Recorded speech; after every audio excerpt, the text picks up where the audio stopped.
Class 4 English for today এই বইটি থেকে পড়া হচ্ছে ইউনিট 23 রাইট ওয়েল 1 লেসনস 1-2 এই পৃষ্ঠা নাম্বার হলো 46 বা 46 নাম্বার পৃষ্ঠা।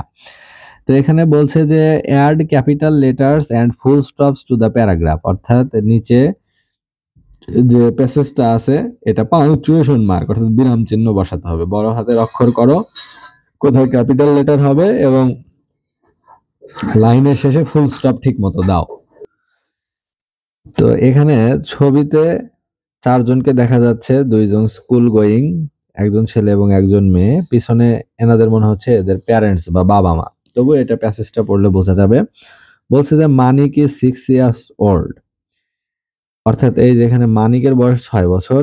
হি has a sister, her name is Meena, তার একটা বোন রয়েছে, তার নাম হচ্ছে মিনা, এদের নাম Mina. She is 5 years old, মিনার বয়স 5 বছর। Manik and Mina live in Sylhet with their parents, অর্থাৎ মানিক এবং মিনা তার বাবা মার সাথে সিলেটে বসবাস করে। এখন এখানে সংশোধন করার কি কি আছে, ক্যাপিটাল লেটার কোথায় হবে এবং ফুল স্টপ গুলো কোথায় হবে, এটা পরীক্ষায় আসে যে rewrite the sentences with capital letters, মানে add capital letter and full stop, অর্থাৎ সঠিক জায়গায় সঠিক ক্যাপিটাল লেটার বড় হাতের অক্ষরে ফুল স্টপ দিতে হবে। যেমন এখানে মানিক, মানিক নামটা কখনো ছোট হাতের দিয়ে শুরু হবে না, এটা প্রপার নাউন, সবসময় এম বড় হাতের, তাহলে মানিক সারতে হবে, এম বড় হাতের করতে হবে। তাহলে মানিক ইজ 6 years old, এই ওল্ড এর এখানে ফুল স্টপ দিতে হবে। তারপরে যে নতুন লাইন যে শুরু হলো, এখানে হি ছোট হাতের হবে না, এইস হবে বড় হাতের, এইসি, তাহলে হি হ্যাজ এ সিস্টার, এখানে আবার ফুল স্টপ। এখানে আবার নতুন লাইন শুরু হলো, এখানে দিতে হবে হার, এইসি আর, বড় হাতের এইস, তাহলে বড় হাতের এইসি আর, তাহলে হার নেম ইজ মিনা, তার নাম হয় মিনা, মিনা বানান MINA, এই যে মিনা, তারপরে ফুল স্টপ।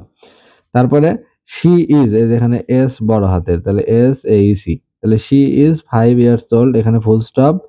তারপরে এখানে কি আছে, মানিক অ্যান্ড মিনা, মানিক নামের শুরুটা এম বড় হাতের, তাহলে মানিক, এখানে মিনার এটাও বড় হাতের, তাহলে Manik and Mina live in Sylhet, Sylhet একটা জায়গার নাম, এটার এস সবসময় বড় হাতের হবে, তাহলে SILACT, সিলেট, তাহলে সিলেট উইথ দেয়ার প্যারেন্টস, এই যে প্যারেন্টস এর পরে ফুল স্টপ, এগুলো সংশোধন করতে হবে। তাহলে আমরা দেখলাম এখানে বড় হাতের অক্ষর হবে মানিক, মিনা, তারপরে মানিক, মিনা, সিলেট, জায়গার নাম এবং ব্যক্তির নামের শুরু সবসময় বড় হাতের অক্ষর দিয়ে শুরু হয়।